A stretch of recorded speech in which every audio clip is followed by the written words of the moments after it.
Fala pessoal, tudo bem?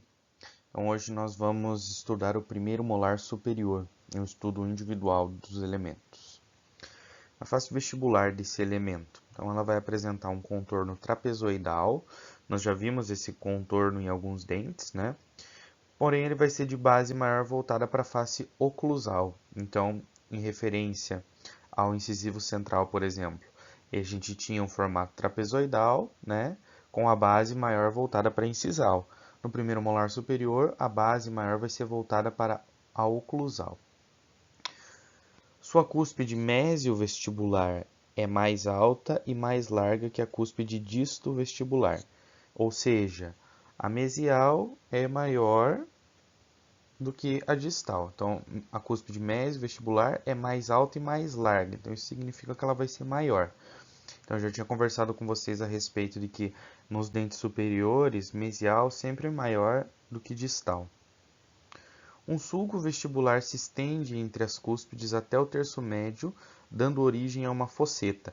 Ou seja, então a gente vai ter a divisão dessas duas cúspides, olhando ela por vestibular, vai ter um sulco, tá? Aquele sulco ocluso vestibular. Então ele vai sair lá do oclusal e vai vir para vestibular. E no final dele, a gente vai ter aquele pequeno orifício, que é uma fosseta. Tá? Então isso pode estar presente, como pode não estar. Pode entrar numa variação anatômica. Face palatina do primeiro molar superior. Então a silhueta é igual da vestibular, ou seja, vai ter aquele formato de trapézio com base maior voltada para a oclusal, só que ela vai ser maior, tá? Por quê? Porque a cúspide que a gente vai ter na palatina, ela vai ser bem mais robusta do que a da vestibular, tá? Das duas cúspides, então, visíveis por esta face, a mesiopalatina é maior que a distopalatina. Então, assim, ela é bem maior, tá? Não é igual a vestibular, que a gente vê ali a cúspide mesiovestibular mais alta e um pouco mais larga, comparada à cúspide distovestibular. Na palatina, a cúspide mesiovestibular ela vai ser bem maior, tá? A cúspide disto mesiopalatina, ela vai ser bem maior.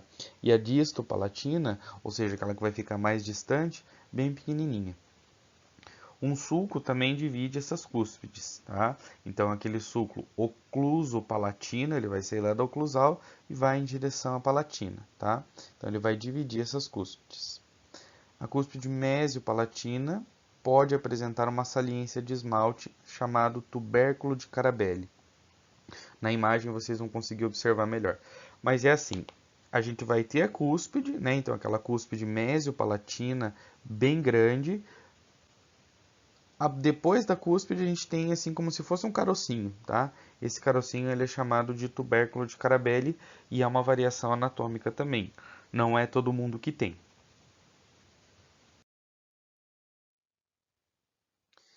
E aqui então nas imagens a gente consegue observar. Primeira imagem, a gente está olhando por vestibular, tá?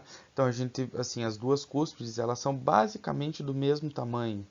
Um pouquinho maior a da esquerda, que é a mesiovestibular. E a distovestibular, então, um pouquinho mais reduzida. Na palatina, a imagem do meio, essas duas cúspides elas estão até basicamente do mesmo tamanho, né? A da esquerda seria a mesiopalatina e a da direita seria a distopalatina, tá? Então a distopalatina, que seria uma cúspide bem mais reduzida, nessa imagem, uma variação anatômica, elas estão basicamente do mesmo tamanho.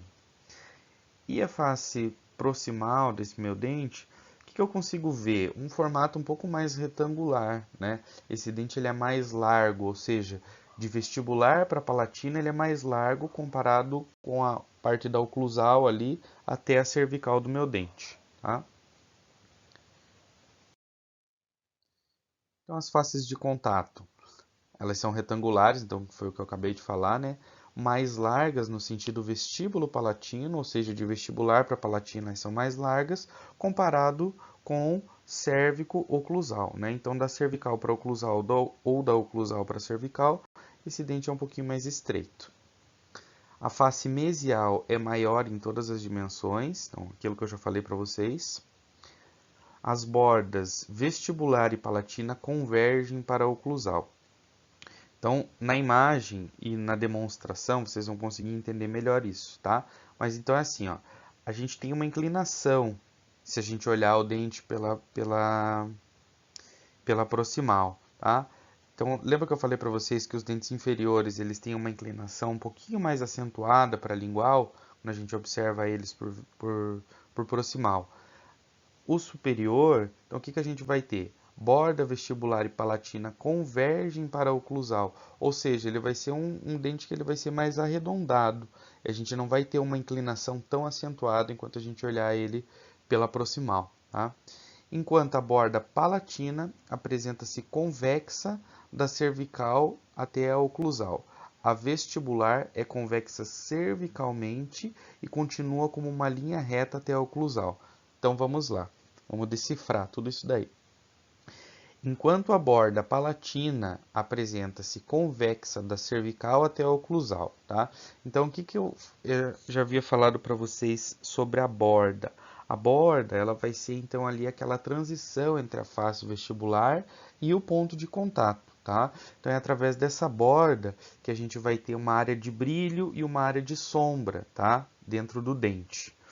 Então, a borda palatina, ela é mais convexa da cervical até a oclusal, ou seja, ela não vai ter uma inclinação, né? Ela vai ser mais arredondada, tá? Bem porque o a bossa na palatina, ela se encontra mais no terço médio, tá? Ou seja, se a gente olhar esse dente pela face proximal, a gente vai ver a palatina bem convexa, bem arredondadinha, sem nenhuma inclinação. E a vestibular, ela já é um pouquinho diferente. Como a bossa está localizada mais cervicalmente, então ela é convexa na cervical e continua como uma linha reta até a oclusal, ou seja, a partir do momento que ela passa o terço médio, ela tem uma leve inclinação, tá? Ela fica um pouco mais reta, diferente da face palatina, tá? Se a gente estiver olhando pelo ponto de contato, pela mesial ou pela distal, ok? Eu vou reforçar isso a hora que a gente estiver fazendo a parte demonstrativa. E a face oclusal desse dente? A cúspide mesiopalatina é maior em todas as dimensões, é a maior de todas. É aquilo que eu já havia falado para vocês, né? Então a gente tem uma cúspide bem volumosa e maior. Se vocês lembrarem também, na hora que a gente estava estudando as vertentes, as arestas, eu falei para vocês que o primeiro molar superior, por ele apresentar a cúspide mesiopalatina maior, a gente ia ter 3 vertentes, ok? Então tá.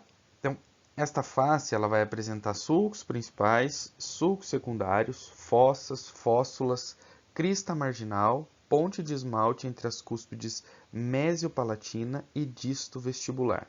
Então, padrão para os dentes posteriores, né? A gente vai ter os sulcos principais, né? Aquele que vai vir da mesial para distal e aqueles que vão da oclusal para vestibular e para palatina. Nós vamos ter fossas, né? Então aquele orifício central onde os sulcos principais se cruzam vai ser a fossa central. As fóssulas vão estar localizadas mais na mesial e na distal, circundadas pela crista marginal, ok? E em específico, né, como a gente já estudou o primeiro premolar inferior, eu falei para vocês que ele tem a ponte de esmalte, o nosso primeiro molar superior também vai ter a ponte de esmalte, tá? Então, ela vai ser transversal no meu dente, tá? Então, ó, mesiopalatina, ela vai vir lá da mesial da palatina, então cúspide mesial por palatina, e vai vir transversal, então ela vai se estender até a distal da vestibular, ok? Então a minha ponte de esmalte vai estar nessa região.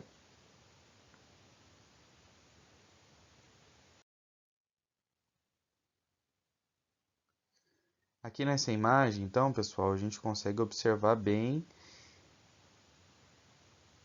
a oclusal, né, do primeiro molar superior, que são os dentes de cima, e o segundo molar superior, que são os dentes de baixo. Então, o que a gente consegue observar? Primeiro nos elementos superiores aí, que é o primeiro molar superior, tá? Então, observem, a gente está vendo a oclusal dele, né? Então ela vai ter um formato mais quadrado. E aí a gente consegue observar ali na parte de cima que tem duas cúspides, né? Então a da direita é um pouquinho maior do que a da esquerda.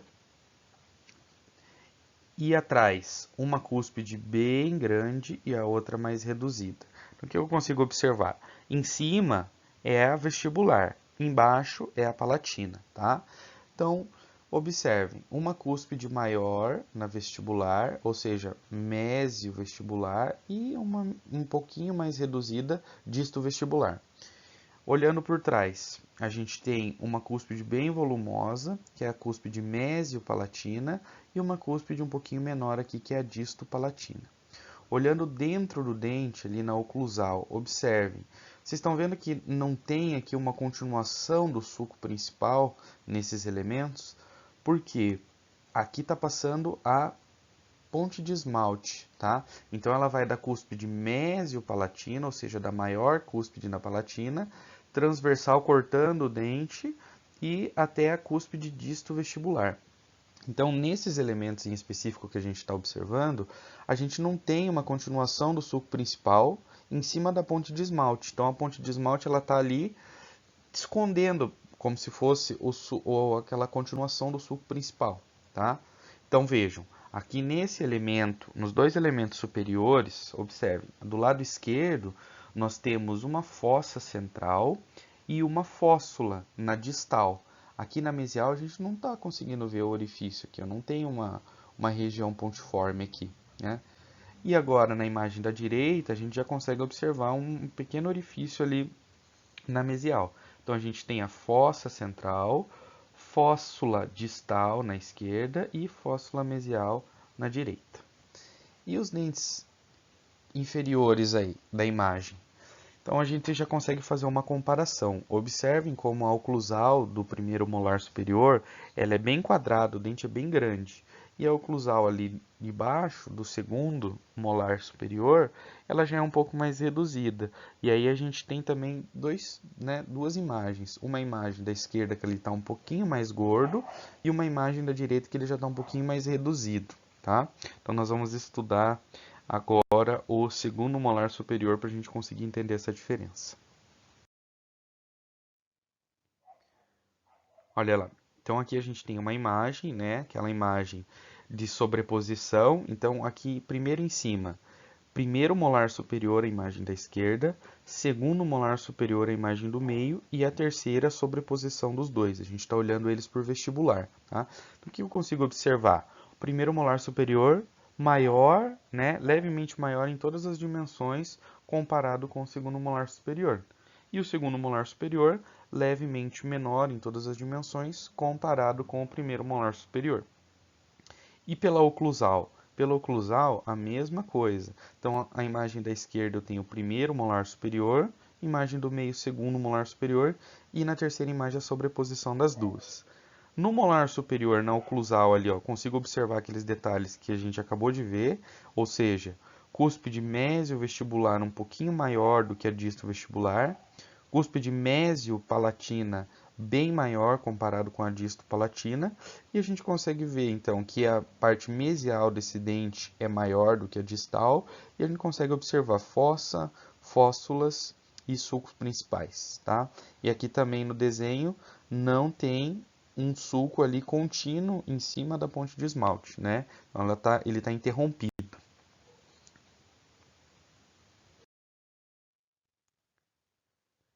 E o segundo molar superior? Nossa face vestibular, então, é menor que o primeiro molar em todas as dimensões, aquilo que eu acabei de mostrar para vocês. Quando visto por essa face, nota-se que a cúspide disto-vestibular é muito menor do que a mesio-vestibular. Ou seja, o segundo molar superior ele já é um dente mais reduzido em todas as dimensões. E aí a gente tem em específico essa diferença um pouquinho mais acentuada das cúspides disto-vestibular e mesio-vestibular, tá? A disto-vestibular é bem mais reduzida comparado com a vizinha. No primeiro molar, ela é apenas menor, tá? Então, comparando os dois, No segundo, a gente tem uma diferença um pouco mais acentuada da cúspide disto-vestibular. O sulco que divide essas cúspides é menor e raramente termina em fosseta. Então a gente vai ter na vestibular aquele sulco ocluso vestibular que vai dividir esses dentes. Então ele é mais raso, ele é mais curtinho e não tem uma fosseta, ou seja, não tem aquele orifício ali. Face palatina. A cúspide disto-palatina é mais reduzida em tamanho comparado ao primeiro molar. Ou seja, dente mais reduzido em todas as dimensões. Então, se a gente comparar uma cúspide com a do primeiro molar superior com a do segundo, a gente vai ter uma diferença bem mais significativa no segundo molar superior. Essa redução pode ser tão grande, podendo até estar ausente. Ou seja, às vezes essa cúspide disto-palatina no segundo molar superior, ela está ausente. E aí esse dente ele fica com aspecto tricuspidado. Duas cúspides pela vestibular e uma cúspide pela palatina, tá? Se ele tiver isso, se ele for tricuspidado, a gente vai ter uma característica mais triangular para a face oclusal desse dente, tá? Porque a gente vai ter apenas uma cúspide lá na palatina. Aqui então na imagem a gente consegue observar segundo molar superior, a imagem da esquerda, vista por vestibular, e a imagem do meio, uma vista por palatina. Então a gente consegue observar bem certinho a diferença, né, das cúspides. Só por essas cúspides aqui da imagem da esquerda, olhem, a da esquerda está menor e a da direita está maior. Então eu sei que direita é mesial e esquerda é distal. Só por isso a gente já consegue até falar qual que é o elemento dental, tá? Só olhando, só sabendo a questão da posição dessas cúspides aí. Imagem do meio. Esse dente, então, ele tá com as duas cúspides, né? Então a cúspide mesiopalatina maior e a cúspide distopalatina ali um pouquinho mais reduzida. E pelo ponto de contato, pela mesial e pela distal, a gente consegue observar aquela característica. Dente mais largo no sentido vestíbulo palatino, né, comparado com cérvico oclusal. Observem a silhueta aqui, ó, da palatina. Então, aquilo que eu estava conversando com vocês a respeito da borda ser um pouco mais ser convexa na palatina. Então, olhem, nesse segundo molar aqui, ela está um pouco mais retilínea, ela não está arredondadinha, ela não está convexa, né? E agora, se a gente olhar vestibular, ó, observem, a gente tem uma região de maior volume, que é a bossa, bem lá para a cervical, ó. Então, ela é mais convexa cervicalmente. Passando o terço médio sentido terço oclusal, ela fica mais retilínea, ela vem como uma linha reta sentido oclusal, ok? Faces de contato, basicamente da mesma forma encontrada no primeiro molar superior, então aquilo que eu acabei de falar. Vestíbulo palatina mais largo comparado com o cérvico oclusal, que é um pouquinho mais curto, tá? E aí a gente consegue também observar as bordas, né? Não necessariamente vai ser aquilo que eu falei, a borda a palatina, ela não vai ser necessariamente convexa, ela pode estar um pouco mais retilínea. E a borda da vestibular, ela sempre vai ter aquela região cervical ali um pouquinho mais volumosa por conta da bossa. E aí depois vem como uma linha reta, pode vir um pouquinho mais convexo também, tá? Isso é uma variação anatômica. E a face oclusal? Então, contorno mais quadrado, não apresenta ponte de esmalte, então ponte de esmalte está restrito somente a primeiro molar superior e primeiro premolar inferior. Contorno mais quadrado, isso vai variar. Se ele tiver as duas cúspides palatina, ele vai ter um contorno mais quadrado. Se ele tiver apenas uma cúspide palatina, ele vai ter um contorno triangular. Então é isso que está falando aqui embaixo também. Então, pelo fato de apresentar, né, como uma variação anatômica somente uma cúspide, não ter a presença da cúspide disto-palatina, esse dente vai apresentar um formato triangular. Então, aqui nessa imagem, novamente, a gente consegue completar aí essa imagem inferior, né? Então, segundo molar inferior e primeiro molar inferior das imagens superiores. Então, o segundo molar superior aqui da imagem da direita, a gente consegue observar que mesmo ele tendo a cúspide disto-palatina, ele apresenta um formato um pouco mais triangular comparado com o da esquerda. E a gente consegue observar também que a mesial é maior do que a distal, então a cúspide mesio-vestibular bem maior comparado com a cúspide disto-vestibular. E a gente consegue observar também a presença de sulcos, né? Então, o sulco principal, que vai de mesial a distal, sulco principal que vai da oclusal para vestibular e da oclusal para palatina. E conseguimos observar também fóssulas, tá? Então, esse dente ele não vai apresentar fosseta e nem ponte de esmalte. Então, é basicamente parecido com o primeiro molar superior, mais reduzido em todas as dimensões. Tem a questão das cúspides, né, que a gente pode dar uma reduzida mais significativa para as cúspides do segundo molar superior. E pode apresentar aí também um formato triangular ou quadrado, comparado com o superior, que é um formato bem quadrado, bem largo.